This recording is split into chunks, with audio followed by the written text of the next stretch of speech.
نکلے تیری تلاش میں۔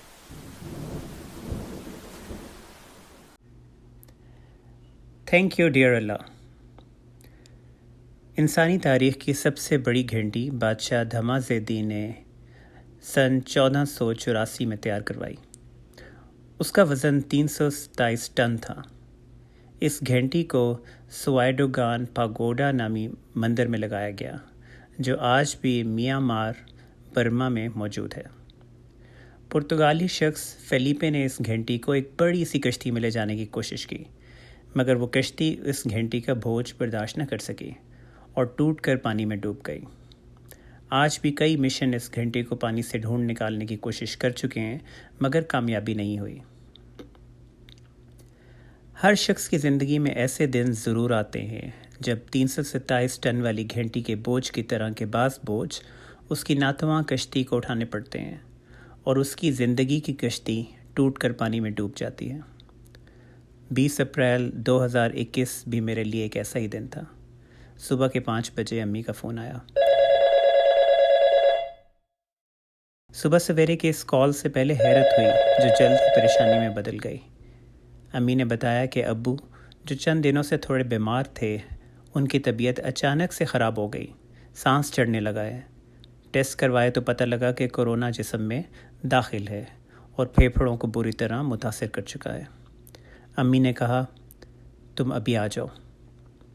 یہ جملہ سن کر میرا دل تیزی سے دھڑکنے لگا۔ ہیوسٹن ایئرپورٹ سے اسی دن کی فلائٹ پکڑی اور گھر کی طرف روانہ ہوا۔ سارا رستہ آنکھیں آنسوؤں سے نم رہیں کہ جانے جب گھر پہنچوں گا تو ابو کی حالت کیسی ہوگی۔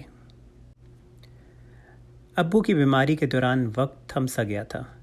کورونا وائرس کے خلاف لڑتے لڑتے ایک جنگ کا سا سما تھا۔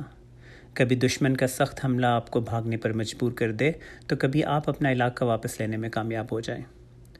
پلس آکسی میٹر وہ آلہ ہے جس سے مریض کے جسم میں موجود آکسیجن کا اندازہ ہوتا رہتا ہے۔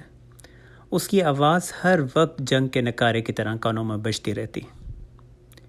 ڈاکٹر ہونے کے ناطے مجھے زندگی میں سینکڑوں ایسے مریضوں کا علاج کرنے کا موقع ملا ہے جو زندگی اور موت کے درمیان میں لٹک رہے تھے۔ سرکس میں کام کرنے والے اس شخص کی طرح جو ایک باریک سی رسی پر بغیر کسی سہارے کے لٹک رہا ہو۔ اسی رسی کی ایک طرف زندگی ہے تو دوسری طرف موت۔ ایسے مریضوں کا علاج کرتے ہوئے ایک ڈاکٹر اپنے احساسات کو دروازے کے باہر رکھ کر داخل ہوتا ہے۔ اس کے دماغ میں ایک جذبات سے آری کمپیوٹر کی طرح کئی الگوریتمز چلتے ہیں۔ اگر مریض کی آکسیجن اس لیول سے نیچے گری تو یہ کرنا ہے، اور اگر بلڈ پریشر اس درجے سے اوپر گیا تو وہ دوائی دینی ہے۔ یہ اس لیے کہ اگر ڈاکٹر بھی احساسات اور جذبات کو اپنے اوپر چھا جانے دے تو شاید وہ مریض کا صحیح علاج نہ کر پائے۔ ابو کے علاج کے دوران سب سے بڑا مسئلہ میرے لیے یہی تھا کہ ایک طرف میں معالج تھا تو دوسری طرف مریض کا بیٹا اور جگری دوست۔ ایک انجانا سا سٹریس تھا جو مجھے توڑ رہا تھا۔ ابو کی آکسیجن نیچے گرتی تو مجھے اپنا سانس اکھڑتا ہوا محسوس ہوتا۔ انجیکشن ہونے لگتا تو تکلیف مجھے محسوس ہوتی۔ ابو کی حالت جب زیادہ خراب ہو گئی تو انہیں ایمبولینس میں لٹا کر ہاسپٹل لے جانا پڑا۔ زندگی میں پہلی دفعہ ایک شدید بیمار شخص کے اٹینڈنٹ کے طور پر ہاسپٹل میں رہنے کا اتفاق ہوا تو اندازہ ہوا کہ مریض اور ان کے اٹینڈنٹس کس تکلیف سے گزرتے ہیں۔ بیماری کے دوران ابو بھی پھر کچھ ایسے مراحل سے گزرے کہ انہیں معلوم نہ ہوتا کہ وہ کہاں ہیں اور کون لوگ ان کے ارد گرد ہیں۔ ان حالات سے گزر کر ڈیمنشیا کے مریضوں کے رشتہ داروں کی تکلیف کا بھی احساس ہوا، جن کے پیارے انہیں ایسے دیکھتے ہیں جیسے ایک اجنبی کو دیکھ رہے ہوں۔ انسانی دماغ بھی کمال کی مشین ہے۔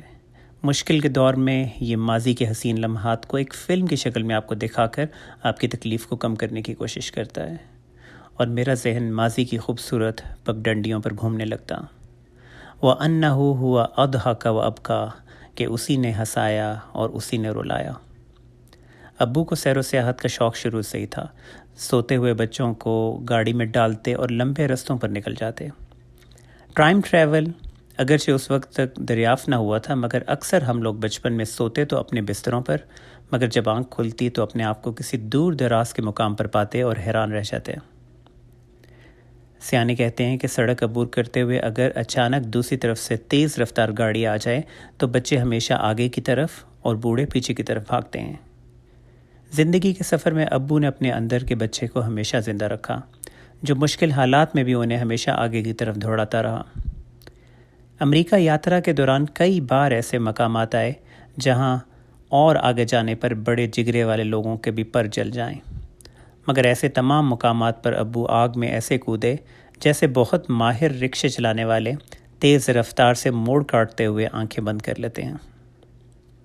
چاہے مد مقابل اونچے پہاڑوں پر زپ لائننگ ہو، خطرناک دریاؤں پر ریور رافٹنگ، یا پھر کشتی کے پیچھے ہوا میں لٹکے ہوئے پیراسیلنگ، ان کے قدم کبھی پیچھے نہیں ہٹے۔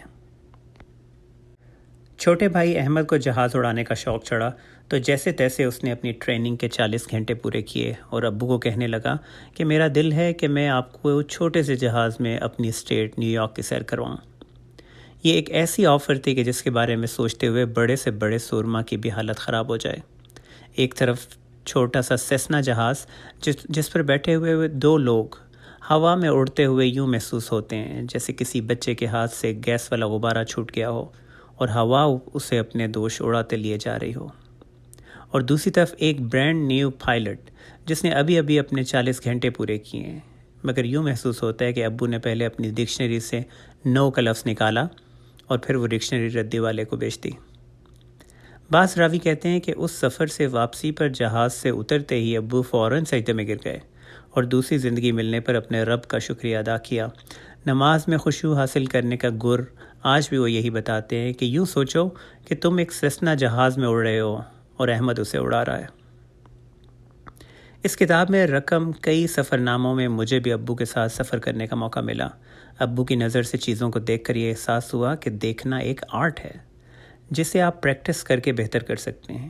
شرط صرف یہ ہے کہ آپ کے اندر جاننے کی وہ جستجو موجود ہو جو قدرت ہر بچے میں ڈال کر پیدا کرتی ہے، مگر جو عمر گزرنے کے ساتھ ساتھ اکثر لوگوں میں ختم ہو جاتی ہے۔